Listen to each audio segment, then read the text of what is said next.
Hartt of Heart and Soul Studio, the acting coach. So, do you have a soul? Not really. Well, I do, because the name of my studio is Heart and Soul, so nah.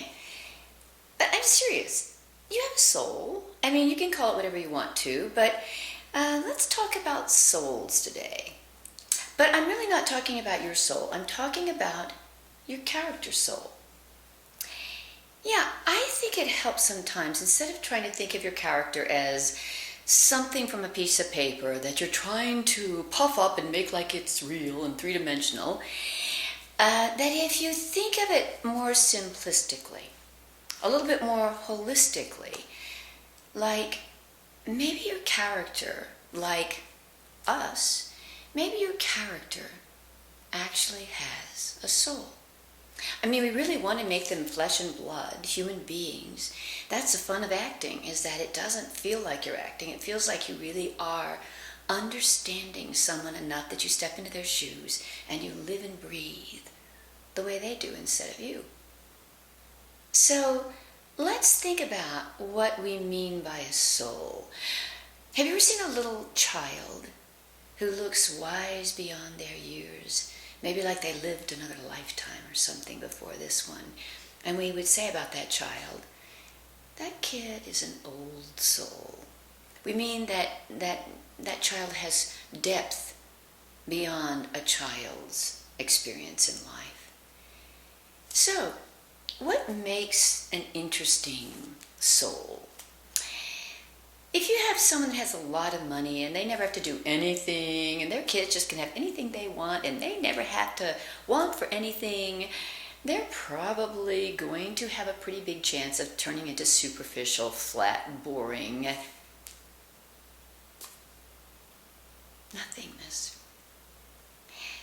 So if you notice sometimes people who have fame or power or money, if they really are looking out for their kids, they make them at Thanksgiving go and help out at a soup kitchen.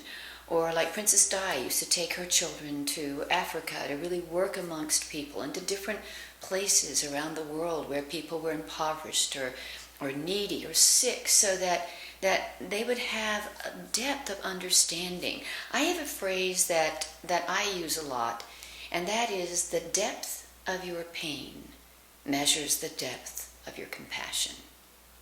And to me, that's kind of what makes our souls deeper. That's why you become a better actor as you get older, because you have more life experiences, more things that cause you to be rich, and you've learned life lessons, spiritual lessons, all sorts of lessons in life, and it makes you a much deeper, more interesting person. It makes you, someone that when you look into their eyes, you can see something beyond just the party conversation. And that's the kind of people I find more interesting. I mean, I like everybody, actually. I think everybody has some special magic and light inside of them. But if you don't really experience struggle, hardships, things going wrong, hard lessons learned, sometimes you really don't have a shot at being reaching your full potential as a rich human being with a beautiful soul. So to me, that's actually what makes a human being have a very rich, deep soul, is the struggle and the lessons learned and all those hardships. I mean, I've had a lot of them. I'm sure that you have too. I wouldn't trade any of them, ever. I would not trade the death of my mother, because I cried so many tears there. I call them sweet tears, because that meant to me that I had spent all those years, a whole lifetime of all that joy and love. Would I trade that pain that I had at her funeral when I lost her? No. That was good pain. That was thank you pain. I've lost everything probably more than once. One really big time I can remember. It wasn't fun. I didn't like it. But boy, it made me stronger.